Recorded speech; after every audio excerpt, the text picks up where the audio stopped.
गोविंद बोलो, हरि गोपाल बोलो, राधा रमन हरि गोविंद बोलो। माँ, आज कार्तिक महीना शुरू हो गया।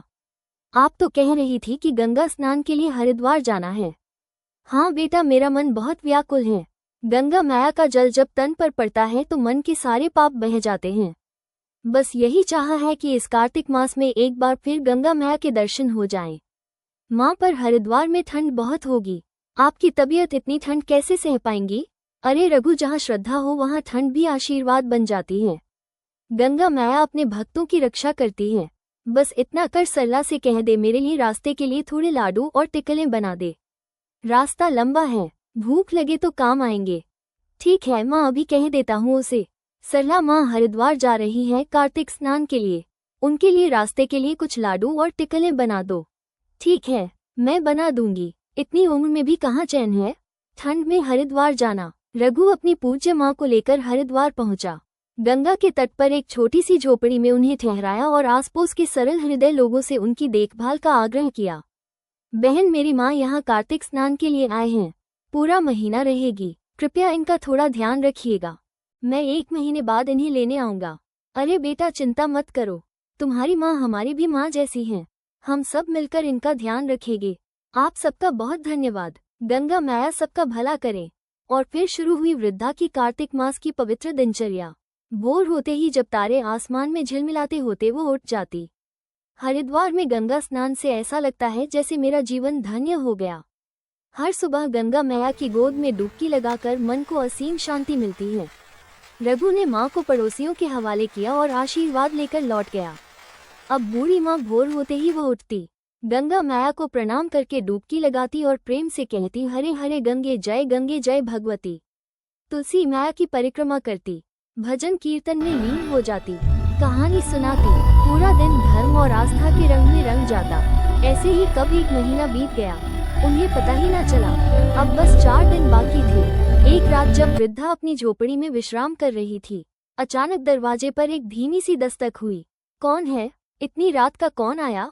माँ, दरवाजा खोलो, मैं सावन हूँ। मैं आता हूँ तो शिव प्रसन्न होते हैं। लोग कुछ खाने को दे दो। सावन, आओ बेटा, आओ अंदर।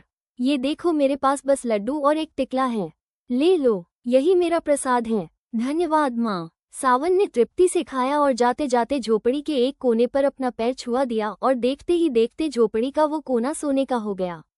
वृद्धा ये देखकर हैरान रह गई। अगली रात फिर वही दस्तक। कौन है बेटा? माँ, मैं भादो हूँ। भादो आया बहुत सुहाया। इस महीने में तो भगवान कृष्ण जन्म लेते हैं। सत्तू तीज आती है। माँ, मुझे भी बहुत भूख लगी है। आओ बेटा भादो, आओ, ये लो लड्डू और एक टिकला, ले लो, तुम भी खा लो।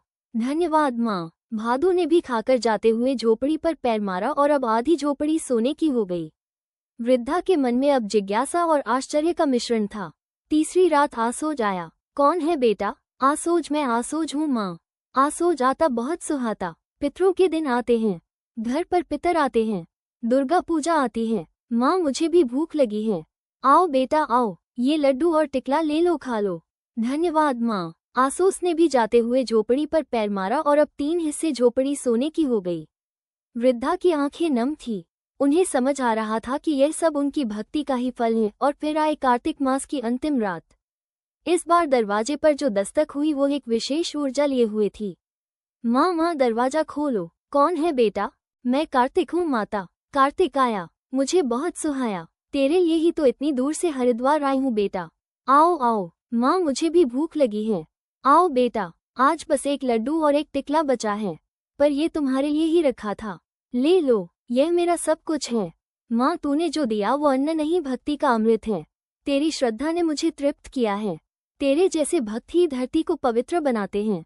कार्तिक ने तृप्त होकर जाते समय झोपड़ी पर अपने पैर का स्पर्श किया और क्षण भर में पूरी की पूरी झोपड़ी सोने में बदल गई। वृद्धा की आंखें फटी की फटी रह गई। ये चमत्कार उनकी अटूट भक्ति का साक्षात प्रमाण था। महीना पूरा होते ही रघु अपनी माँ को लेने हरिद्वार आया, लेकिन अपनी माँ की झोपड़ी की जगह सोने का महल देखकर वह अबाक रह गया। ये क्या है? मैं तो माँ को एक छोटी सी झोपड़ी में छोड़कर गया था, और यहाँ तो पूरा सोने का झोपड़ी है। बेटा, यही तुम्हारी माँ का चमत्कार है। उन्होंने पूरे कार्तिक मास में गंगा स्नान किया, भजन किया, कथा कही और हर रात एक देवता स्वयं उनके द्वार पर आए। उनकी भक्ति से यह झोपड़ी सोने की बन गई। माँ, ये सब गंगा मैया और कार्तिक भगवान की कृपा है। बेटा, धन को सहेजने में सुख नहीं बेटा, उसे बांटने में है। जितना उठा सके उतना ले जा, बाकी ब्राह्मणों और गरीबों में बांट देना। रघु ने वैसा ही किया। कुछ सोना घर लाया और बाकी दान में दे दिया, क्योंकि माँ ने सिखाया था दान से ही धन टिकता है। जब रघु माँ को लेकर घर पहुंचा तो बहू सरला ने सोने से भरे बोरे देखे। उसकी आंखों में लालच और ईर्ष्या की आग जलने लगी। अरे, ये सोना माँ कहाँ है? क्या लाई माँ हरिद्वार से? माँ, कुछ नहीं लाई सरला, ईश्वर ने उन्हें दिया। उन्होंने बस भक्ति की थी और भगवान ने वरदान दे दिया। अगर भक्ति से इतना सोना मिलता है तो अगले कार्तिक में मेरी माँ को भेजूंगी, फिर देखना हमारे घर में कितना धन आएगा। माँ, इस बार आप हरिद्वार जाएंगी। देखिए, मैंने बहुत से लड्डू और टिकले बनाए हैं। बस वहाँ जाकर गंगा किनारे रहना, खाना और इंतजार करना, फिर देखना सोने के पहाड़ घर आएंगे। अरे बेटी, तेरी सास तो बहुत धार्मिक थी, दिन रात पूजा करती थी। मैं तो बस ठंड में काम जाऊंगी वहाँ। माँ, जरा ठंड क्या बड़ी बात, इतना सोना मिलेगा कि ठंड खुद भाग जाएगी। जाना ही पड़ेगा। बेटी की जिद के आगे विमला हार गई। रघु इस बार अपनी सास को लेकर हरिद्वार गया। भाइयों बहनों, इस बार मैं अपनी सास को लाया हूँ, आप लोग इनका ध्यान रखिएगा। अरे बेटा, तुम पहले अपनी माँ को लाए थे जो इतनी धर्मात्मा थी। ये पड़ोसियों की आवाज में पहले जैसा उत्साह नहीं था, और सच भी यही था। सुबह जब पड़ोस की औरतें सासू माँ विमला को उठाने आए तो वो रजाई ओढ़े पड़ी थी। अरे, मुझे बहुत ठंड लगती है, मैं गंगा स्नान के लिए नहीं जा सकती। पहली रात सावन आया। कौन है? क्या चाहिए? माँ, मैं सावन हूँ, मुझे भूख लगी है। यहाँ क्या रखा है? जाओ वापस। सावन में तो बस तीज त्योहारों पर खज्जे ही खज्जे होते हैं। बहू, बेटी को बुलाओ, जा मुझे चैन से सोने दे। सावन भूखा ही लौट गया और जाते जाते झोपड़ी पर एक लात मार गया। झोपड़ी का एक कोना उड़ गया। सासू माँ को इसकी परवाह नहीं थी। माँ, मैं भादो हूँ, भूखा हूँ, तू भी आ गया। हर रात कोई मांगने चला आता है, जा मुझे सोने दे। अगली रात आंसू आया, उसे भी फटकार कर भगा दिया। अब झोपड़ी का सिर्फ एक ही कोना बचा था। और फिर आई चौथी रात। स्वयं कार्तिक भगवान आए। माँ, मैं कार्तिक हूँ, क्या तूने पूरे महीने स्नान किया, पूजा की कथा सुनी? नहीं नहीं, आओ, मुझे बहुत सारा धन दो, मैं धन के लिए ही इतनी दूर ठंड में आई हूँ। मुझे उतना सोना दे दे जितना तेरी। कार्तिक भगवान के श्राप से देखते ही देखते वो सासू माँ विमला एक गधी में बदल गई और जोर जोर से डकारने लगी। झोपड़ी का बचा हुआ कोना भी उड़ गया। अगले दिन जब रघु अपनी सास को लेने आया तो वहाँ कोई झोपड़ी नहीं थी, बस एक गधी खड़ी थी जो जोर जोर से डकार रही थी। मेरी सास कहाँ है? यहाँ तो झोपड़ी भी नहीं है। कैसी बुढ़िया लाए थे तुम? एहले वाली तो धर्मात्मा थी, ये तो सारा दिन खाती और सोती थी। कार्तिक भगवान के श्राप से यह गधी हो गई है। रघु ने गधी बनी अपनी सास को एक बोरे में भरा और गांव पहुंचा। घर पहुंचकर पत्नी सरला ने सोचा कि बोरे में धन होगा। माँ कहाँ है? इतनी देर क्यों लगी माँ को? क्या लाई है माँ? तुम्हारी माँ इस बोरे में है। आइए, क्या हो गया? माँ सरला ने पंडितों को बुलाया और रोते हुए अपनी माँ की दुर्दशा बताई। तुम्हारी माँ को कार्तिक का दोष लगा है। अगर कोई नित्य नियम वाली स्त्री अपने नहाए हुए पानी से इन्हें नहलवाए और नित्य नियम सुनाए तभी ये गद्दी से इंसान बनेंगी। सासू माँ, क्या आप अपना नहाया हुआ पानी देंगी और मेरी माँ को नित्य नियम सुनाएंगी? बेटी, मुझे क्या आपत्ति है, मेरा नहाया हुआ पानी तो नाली में जाता है, तुम अपनी माँ को नहला लो। और फिर सरला ने अपनी सास के नहाए हुए पानी से अपनी माँ को नहलाना शुरू किया। सासू माँ विमला गद्दी से वापस इंसान में बदल गई। उनकी आंखें खुली। मैं कहाँ हूँ? कुछ ही देर बाद स्वर्ग से एक दिव्य विमान आया। देवलोक से पुष्पों की वर्षा होने लगी। वृद्धा और सासू माँ विमला दोनों को उस विमान में बैठाया गया। उन्होंने एक साथ स्वर्ग की यात्रा की।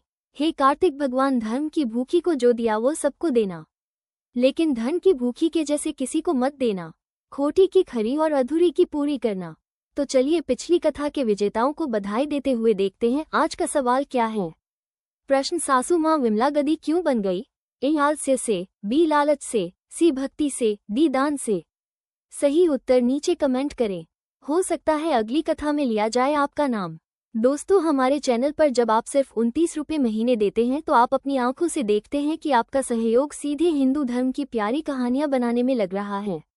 ज्वाइन करें और धर्म प्रचार में अपना सीधा योगदान दें। अगर आप अभी कोई धनराशि नहीं दे सकते तो भी आपका एक लाइक, वीडियो पर एक सार्थक कमेंट और चैनल को सब्सक्राइब करके घंटी दबाना हमारे लिए बहुत कीमती है।